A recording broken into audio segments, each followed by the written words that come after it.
और फिर भगवान का नामकरण संस्कार हुआ। वसुदेव जी ने देखा मथुरा में कि मेरा पुत्र जो है वो गया है नंद बाबा के पास, लेकिन 1 वर्ष का हो गया, अभी तक उसका नाम नहीं रखा गया। इसीलिए उन्होंने अपने कुल पुरोहित गर्गाचार्य जी को भेजा कि गर्गः पुरोहितो यदुनाम सुमहात्मा कि ब्रजं जगामनन्दस्य वसुदेव प्रचोदिता। गर्गाचार्य जी आए और कहा नंद बाबा ने कि महाराज आप आए हैं तो आप मेरे दोनों बच्चों का नामकरण संस्कार कर दीजिए। गर्गाचार्य जी ने कहा कि अरे महाराज हम कैसे करें, हम जो है यादव के कंस के कुल गुरु है, कुल पुरोहित है। और कहीं कंस को पता चला कि जाकर गोकुल में नंद के यहाँ उनके दोनों बच्चों का नाम रखे तो बहुत गुस्सा होगा, पता नहीं क्या उपद्रव करेगा, इसलिए हमें तो बहुत डर लगा, हम नहीं करेंगे। नंद बाबा ने कहा कि महाराज छुप कर दीजिए, गुप्त रूप से, किसी को नहीं पता चलेगा, कंस की तो बात ही दूर है। तो फिर नंद बाबा गोकुल में ले गए और गोकुल में आए तो फिर दोनों माताओं को खबर दी गई। यहाँ पे यशोदा मैया और रोहिणी मैया अपने अपने बच्चों को लाई। यशोदा मैया ने रोहिणी मैया से कहा कि मैया एक काम करो कि तुम मेरे बच्चे को ले लो और मैं तुम्हारे बच्चे को ले लेती हूँ। इससे सच में पता चल जाएगा कि जो बाबा आए हैं ये पढ़े लिखे हैं, त्रिकालज्ञ है कि नहीं, तीनों कालों को जानते हैं कि नहीं, इनको कितनी जानकारी है, ये विद्वान है कि नहीं। और फिर ये भी पता चल जाएगा सबसे जरूरी बात कि हम दोनों का अपना बच्चा कौन सा है, कौन असली में किसके बच्चे हैं। तो मैया ने क्या किया कि भगवान को रोहिणी मैया को दे दिया और रोहिणी मैया ने बलराम जी को दे दिया यशोदा मैया को।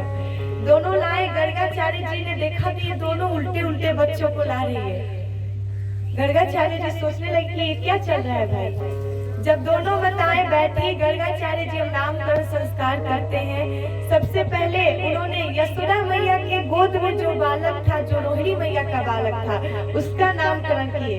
कहते हैं कि जो रोहिणी के गोद में बालक, जो यशोदा के गोद में बालक है, वो रोहिणी का बालक है, वो रोहिणी का बच्चा है।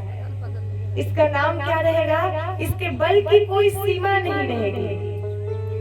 और दूसरा, इसको एक गर्भ से दूसरे गर्भ में स्थापित किया गया है, इसलिए इसका संकर्षण नाम रहेगा। बोले संकर्षण भगवान की। और फिर दूसरा नाम, इनका एक नाम बल यानी कि बलराम रहेगा। और फिर अब दूसरे बालक की बारी आई। तो फिर अब देखिए, अब रोहिणी मैया के गोद में जो बालक थे, अब गर्गाचार्य जी उन पर गए। गर्गाचार्य जी ने भगवान को देखा तो उनकी समाधि लग गई कि अरे बाप रे बाप, वो तो समझ गए कि साक्षात भगवान है। इतना सुंदर रूप वो देखकर एक भाव विभोर प्रेम में प्रफुल्लित हो गए, उनके अंदर प्रेम आ गया भगवान को देखकर। अब उनकी समाधि लग गई। यशोदा मैया ने रोहिणी मैया को कहा कि मैया आपके बालक का तो इन्होंने नाम रख दिया और मेरे बालक का नाम ही नहीं, क्यों मेरे बालक को कुछ नजर नजर तो नहीं लगा रहे कि ऐसे एक टक्की लगा कर देख रहे हैं, इनका पलक भी नहीं झपक रहा है, कहीं ऐसा ना हो कि मेरे बच्चे को नजर लगा दे। इतना मेरा सुंदर सा लाल है, इतना प्यारा सा, और एक तो बुढ़ापे में हुआ है। एक से एक लोग इसे देखने के लिए आ रहे हैं। मैं रोज इसको ब्राह्मणों से पूजा करवाती हूँ इसके लिए, कहीं ऐसा ना हो कि रोज इसे मैं काला टीका लगाती हूँ कि कहीं किसी का नजर न लग जाए, लेकिन ये मेरे लाल को ऐसे देखे जा रहे हैं। बार बार यशोदा मैया ने गर्गाचार्य जी से कहा कि महाराज उठिए तो सही, लेकिन अब तो वो भगवान के ध्यान में लग गए, अब वो कैसे उठे।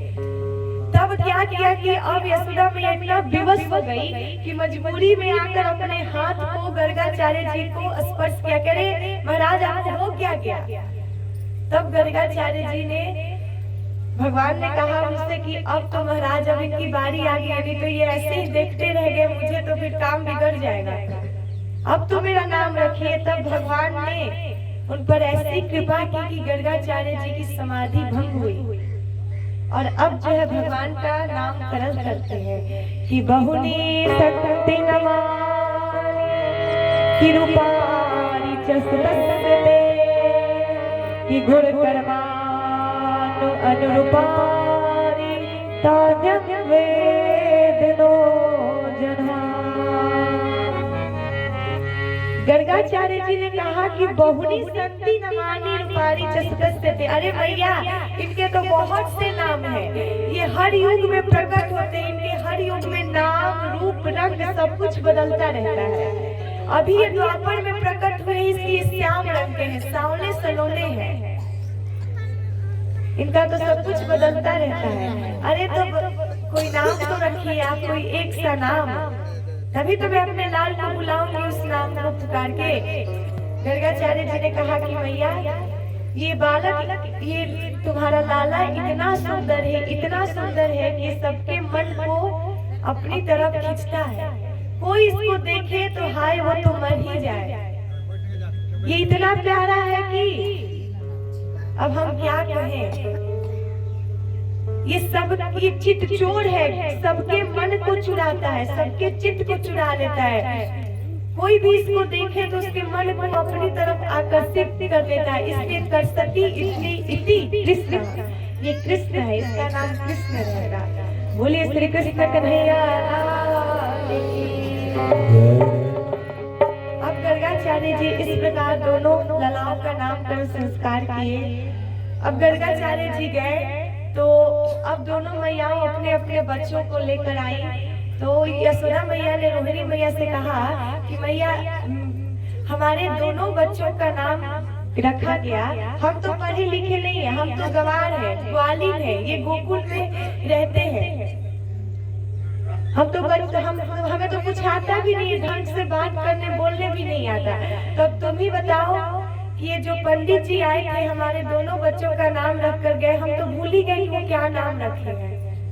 मैया ने कहा, रोहिणी मैया ने कि हम कौन सा पढ़े लिखे हैं, हम भी भूल गए। इतना भारी भारी वो नाम रखे हैं कि वो भी एक छोटा सा नहीं, 5 6 4 5 अक्षर का वो नाम रखे हैं। भला किसी को याद रहेगा? वो भी इतना उल्टा पलटो नाम रखकर वो चले गए। कोई सीधा सीधी नाम रखते तो एक बात होता। अब हम तो यशोदा मैया ने कहा कि कोई बात नहीं, हम दोनों अपने अपने बच्चों से बहुत प्यार करते हैं, इसलिए एक तो होता है कि बच्चों का नाम रखा जाता है कोई, लेकिन एक नाम होता है कि जो माता पिता, जो घर परिवार के लोग होते हैं, दादा दादी, वो अपने नाती पोते का और माता पिता अपने बच्चों का नाम बड़े प्रेम से लाड प्यार से रख देते हैं कुछ भी। और एक होता है बच्चों का, जैसे स्कूल का नाम हो गया, जैसे बाहर का, मतलब मेन। और एक होता है घर का, जो लोग प्यार से उसको पुकारते हैं। इसीलिए मैया ने कहा रोहिणी मैया से कि हम भी अपने अपने बच्चों का खुद से नाम रखेंगे। तो मैया ने कहा कि हम अपने लाल का नाम रखेंगे कटुआ। तो कहा ये रोहिणी मैया ने, ठीक है तब तो फिर मेरे भी लाल का नाम रहेगा बलुआ। इसलिए यशोदा मैया जो है अपने बच्चे को, भगवान को क्या कहती है? कनुआ चिल्लाती है, अरे कनुआ कहाँ हो, इधर आओ। और बलराम जी का नाम क्या है? बलुआ। ये दो ऐसे नाम हैं।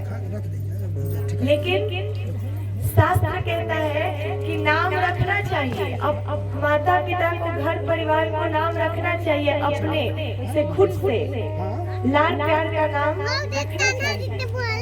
लेकिन एक नाम ऐसा भी होता है कि ऐसा नाम रखना चाहिए जो भगवान से संबंधित हो, शास्त्र से संबंधित हो। जो ये नहीं कि अपने मन से जो आया नाम रख दिए। माता पिता को बच्चों का नाम किसी पंडित विद्वान के द्वारा रखवाना चाहिए, अच्छे से सोच विचार कर। ये नहीं कि कुछ भी रख दिए अपने मन से, फैशन में या फिर दुनिया को देख कर। बोलिए श्रीमद्भागवत महापुराण की जय। जय श्री राधे। तो उसी प्रकार जो है हर बच्चों का ऐसा नाम रखना चाहिए जो लाड प्यार का हो। लेकिन एक नाम जो है, जिस प्रकार भगवान का नाम गर्गाचार्य जी ने रखा, तो हमें भी पंडित पुरोहितों के द्वारा रखवाना चाहिए। आजकल तो ऐसा जमाना आ गया कि मोबाइल में नेट पे चेक करो, कोई अच्छा सा फैशन वाला कोई VIP नाम निकले तो हम अपने बच्चों का नाम वही रख देते हैं।